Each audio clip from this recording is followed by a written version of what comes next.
Royal crushed and burned Harry's irritating lies and disgusting inventions branded form of therapy. It was announced last month that the Duke of Sussex will publish an intimate and heartfelt memoir.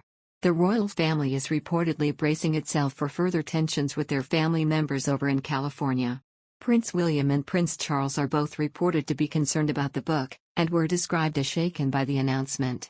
Harry, in a statement with publishers Penguin Random House, said the memoir will be accurate and wholly truthful. He said, "I'm writing this not as the prince I was born but as the man I have become.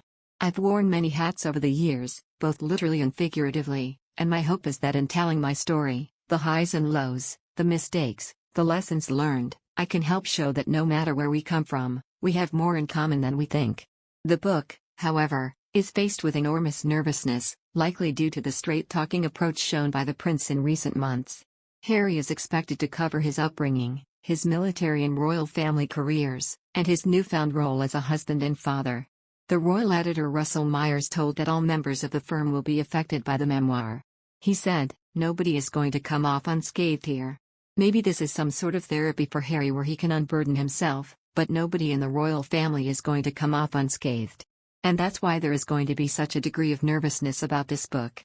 The book is hanging over the royal family like a sword of Damocles, according to royal author Duncan Larcombe. The term alludes to the threat of ever-present or imminent peril, hanging over those in positions of power.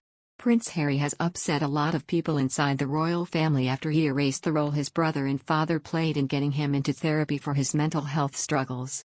Prince Harry suggested that his wife Meghan Markle was the reason behind his decision to get therapy 4 years ago. However, this claim has been rejected by a number of royal commentators, with one expert suggesting he was trying to rewrite history. It complained that the Duke of Sussex appeared to be conveniently erasing what he has said in the past. Ms. Nichol reflected on Harry's recent claim that it was Meghan who helped him get help with his mental health. She said, "What I would like to hear Harry say is that the first person to suggest that he go into therapy was his brother. A lot of people are upset that Harry is conveniently erasing what he has said before and giving us this new narrative. That it was his wife that got him into therapy when actually, initially it was his brother and his father that encouraged him to get it."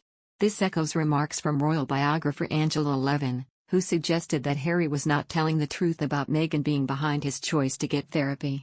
Mr. Myers noted Harry's promise to uphold the values of the Queen and asked whether publishing this memoir is doing that. He said, "On the one hand you could say he is being true to himself, he is using it as a form of therapy, doing it for charity. On the other hand, is it potentially trashing your family?" It was announced last week that the Duke will be donating $1.5 million, £1.1 million, to the Senta Bail charity.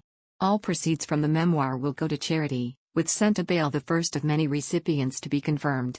Mr. Myers said royals were none too pleased at Harry's decision to write a memoir, and several voiced their surprise at such a move. A Buckingham Palace source recently told that any hope of reconciliation has now been destroyed.